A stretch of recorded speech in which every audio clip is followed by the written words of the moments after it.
역대 최강이라는 평가까지 받은 선수들을 데리고 최악의 경기 내용을 보여준 클린스만 감독에 대해서는 경질해야 한다는 목소리가 큽니다.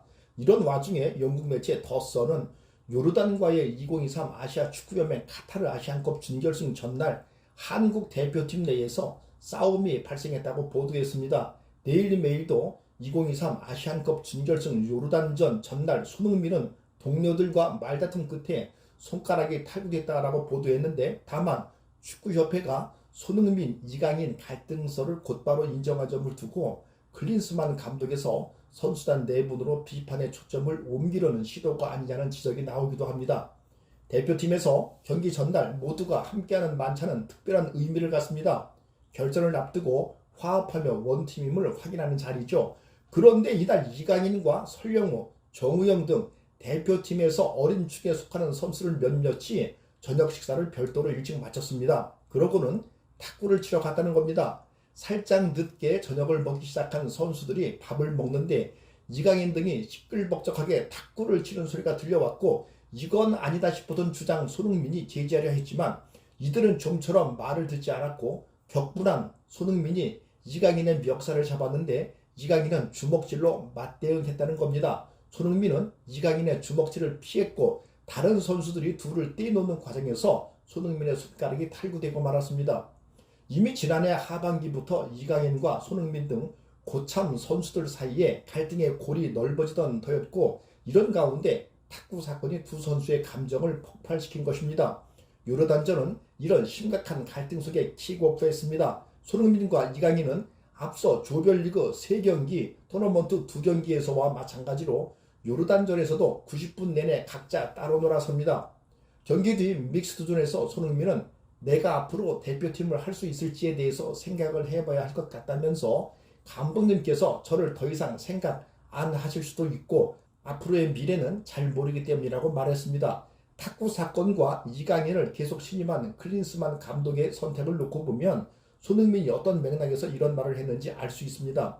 대표팀 내 갈등이 이강인과 손흥민 사이에만 있었던 건 아니며 대회 내내 선수들은 나이별로 따로 노는 모습이었고, 훈련장에서 그룹을 지어 훈련할 때 선수들은 같은 무리끼리 어울렸다고 합니다. 그러면서 해외파, 국내파 사이에도 갈등이 있었던 걸로 보입니다.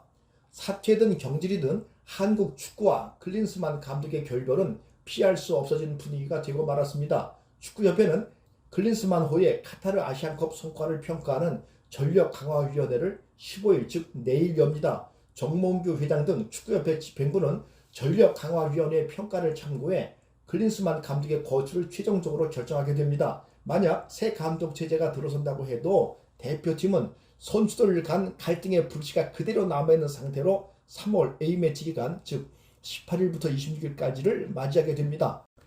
역대 최강이라는 평가까지 받은 선수들을 데리고 최악의 경기 내용을 보여준 클린스만 감독에 대해서는 경질해야 한다는 목소리가 큽니다. 이런 와중에 영국 매체 더 선은 요르단과의 2023 아시아 축구연맹 카타르 아시안컵 준결승 전날 한국 대표팀 내에서 싸움이 발생했다고 보도했습니다. 데일리 메일도 2023 아시안컵 준결승 요르단전 전날 손흥민은 동료들과 말다툼 끝에 손가락이 탈구됐다라고 보도했는데, 다만 축구협회가 손흥민, 이강인 갈등설을 곧바로 인정한 점을 두고 클린스만 감독에서 선수단 내분으로 비판의 초점을 옮기려는 시도가 아니냐는 지적이 나오기도 합니다. 대표팀에서 경기 전날 모두가 함께하는 만찬은 특별한 의미를 갖습니다. 결전을 앞두고 화합하며 원팀임을 확인하는 자리죠. 그런데 이날 이강인과 설영우, 정우영 등 대표팀에서 어린 축에 속하는 선수를 몇몇이 저녁 식사를 별도로 일찍 마쳤습니다. 그러고는 탁구를 치러 갔다는 겁니다.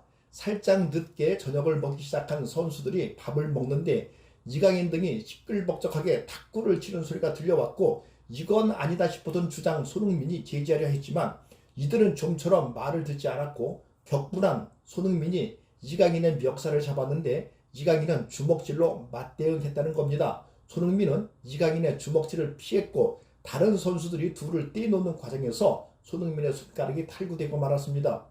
이미 지난해 하반기부터 이강인과 손흥민 등 고참 선수들 사이에 갈등의 골이 넓어지던 터였고, 이런 가운데 탁구 사건이 두 선수의 감정을 폭발시킨 것입니다.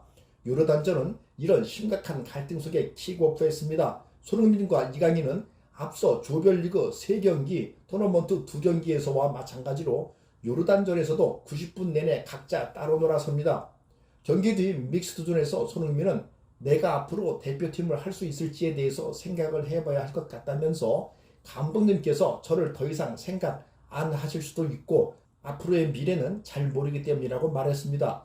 탁구 사건과 이강인을 계속 신임한 클린스만 감독의 선택을 놓고 보면 손흥민이 어떤 맥락에서 이런 말을 했는지 알 수 있습니다.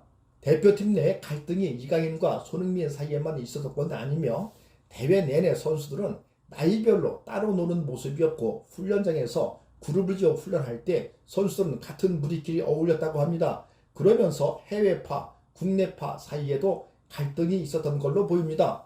사퇴든 경질이든 한국 축구와 클린스만 감독의 결별은 피할 수 없어진 분위기가 되고 말았습니다. 축구협회는 클린스만호의 카타르 아시안컵 성과를 평가하는 전력강화위원회를 15일 즉 내일 엽니다. 정몽규 회장 등 축구협회 집행부는 전력강화위원회 평가를 참고해 클린스만 감독의 거취를 최종적으로 결정하게 됩니다. 만약 새 감독 체제가 들어선다고 해도 대표팀은 선수들 간 갈등의 불씨가 그대로 남아있는 상태로 3월 A매치 기간 즉 18일부터 26일까지를 맞이하게 됩니다.